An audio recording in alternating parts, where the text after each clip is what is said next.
with you. NBA last night, we've been discussing it. The Atlanta Hawks get what the Atlanta Hawks asked for. Maybe I'm being too harsh. They're well built. They're really good. And they've played well in this series, but they got destroyed by the Knicks last night. And I'm not a Knicks fan, but I just couldn't believe the Hawks tried to angle this to play the Knicks, and they lose by 29 points last night. And they're down 3-2 going back home for a Game 6, as well as San Antonio advancing last night over Portland. They go to the next round, wait for the winners of Denver and Minnesota. And then also we saw Boston blow a fourth quarter lead, 85-84 going into the fourth quarter. Missed their final 14 shots. Joel Embiid with 33 points last night was great. Philadelphia stays alive. They're down 3-2 in this series. But I got to be honest about something. Probably the Monday or Tuesday after the AFC Championship game was the last time that I personally thought about the Bo Nix injury in Denver. He's been awesome as a starting quarterback for the Broncos. They've been in the playoffs both years. They almost went to the Super Bowl this year. They lose. New England gets to the Super Bowl. We have all the offseason conversation, free agency, draft, etc. Hand raised, I didn't think about it at all until yesterday when Ian Rappaport put out there that NFL media, during his scheduled recheck with Dr. Norman Waldrop last week, Broncos QB Bo Nix had a successful and anticipated follow-up cleanup procedure on his ankle, per me, Rappaport, and Mike Garafolo. While the team is expected to be conservative with his participation during the offseason program, Nix continues to make strong progress in his recovery and remains firmly on track to be ready for the start of training camp. He then later tweeted, "That said, don't be surprised if the team takes it very easy with him this spring." Okay. And NFL reporter Benjamin Albright, I believe, was the first to report this as well, so I want to give him credit. I started thinking, why did the Steelers yesterday get concerned, maybe, about Rodgers signing with another team and have to put this clause in the contract or whatever it is, and if he signs with another team, they get a compensatory pick and they have a right to match? Because, Courtney, you and I sat here yesterday, right after the show when this happened, and we're like, well, who's even offering him a contract at this point? We couldn't even come up with a team. Maybe, hypothetically, could these two things be connected, or is that a reach in your mind? I think it's a bit of a reach. Okay. I get where you're connecting the dots here, because with the tender that the Steelers just put on Aaron Rodgers, this UFA tender, which is very rare, particularly with the quarterback. We don't see this that often. If he would choose to do two things, sign somewhere else or just not play, the Steelers have the insurance policy to where they get something back in return, which is a comp pick for the next year's draft. I don't think that anything here with the Denver Broncos and Bo Nix and the timeline for recovery has anything to do with Aaron Rodgers, but it would at least ensure them, if there in some world was a way that he signed with a different team other than Pittsburgh, to get a pick back and not feel like they just lost out for a player that was dragging them along throughout the offseason, hemmed and hawed over it, didn't sign with them, and then signs with somebody else. I think what this means more in the short term, as I look at this story, is wondering what the Denver Broncos are going to do if he's not ready for week one. There are no indications that he won't be. Let's put that out there. This was apparently an expected procedure. So he has the ankle surgery in January, and then now it's April. He had some cleanup. This stuff happens a lot of times with athletes where they get an injury. You'll hear a lot of times, especially with some older players, I had a knee cleanup, I had a shoulder cleanup. That's just them, typically an orthopedic surgeon going in with a scope and taking out either scar tissue or other things. We don't know the extent of what this was, but it is a cleanup procedure. These things happen. But that doesn't mean he's going to be full go at all during the spring. I'd be surprised if you saw him on the field at all, maybe in limited capacity, but he's not going to be doing much when they're on the field for OTAs and minicamp. And how quickly he's able to get on the field in August is something that I think is more of, that's where my attention turns now, more than anything has to do with Aaron Rodgers, because you wonder in the short term, can you get by with the guys that you have on your roster? And at what point would you have to start thinking, hey, he's coming along slower than we expected? If that's the case, at what point would you think, hey, maybe we need to look at other options for who could be a temporary starter for a couple weeks?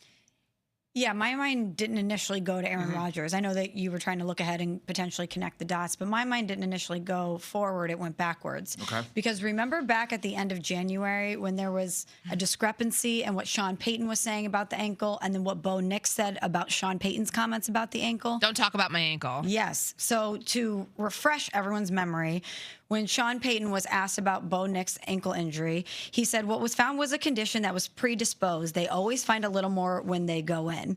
The operating surgeon said that this was going to happen sooner rather than later. Now, you go about the rehabs, proper orthics, all those things, etc. But then Bo Nix came out and said, essentially, nothing was predisposed, nothing that was there originally. I don't think he should really share how many surgeries I've had in the past, to be honest with you.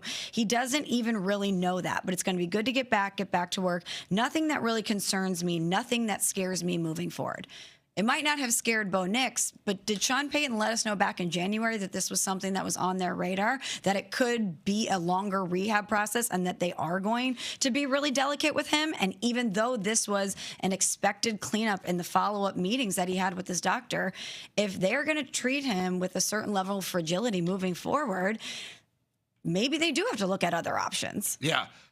I'm not suggesting these two are definitely related, obviously. What I'm suggesting is they both happen on the same day, which I thought was interesting. Like the Rodgers contract that we never heard of, basically, and then the news about the Bo Nix injury. Because I went to that place when I'm looking over this Rodgers contract that Adam Schefter reported about. I'm like, okay, so if they're nervous about another team signing him, who?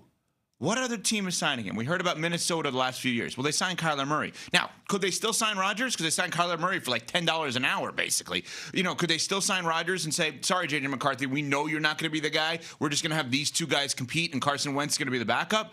I guess that is technically possible that they would get rid of one of them. Okay, so very unlikely. Very unlikely. Arizona, you know, they bring in Carson back by way of the draft. Jacoby Brissett is his contract situation. They have Gardner Minshew.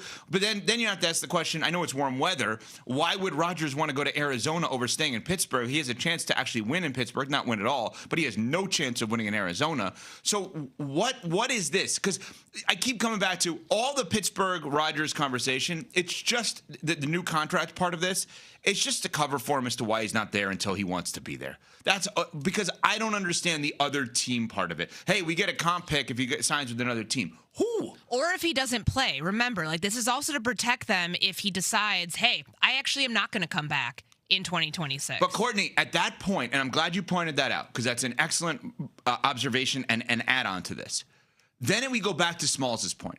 So then they're sitting there saying, we need a comp pick in case he doesn't play.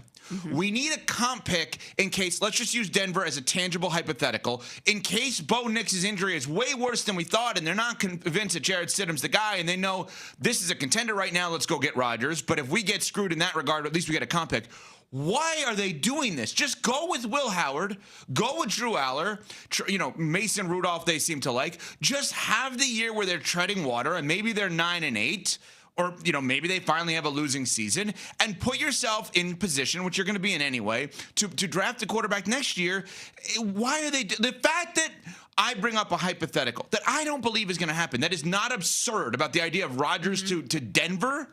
If Bo Nix really is hurt and he has to have more surgeries, whatever, what is Pittsburgh doing just sitting there waiting for him like this? There was a deadline yesterday. So in the ESPN.com story, Dan Graziano points out that Tuesday was the last day free agent signings affect the comp pick formula. And remember, a team can do this for one pending free agent that they had on the previous year's roster. They can apply the UFA tender on one player. So that was the deadline. And ultimately, I think that's why neither of these two things are concretely. But why don't we see other teams doing that?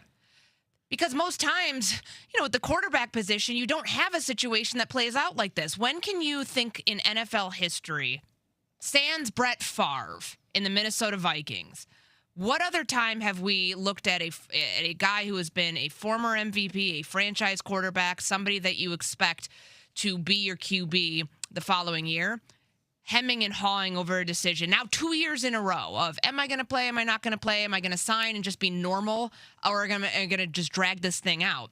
This doesn't happen. It's unprecedented. It's why we don't see the tender used all that often, because more times than not, by April 29th, guys are already in the offseason program.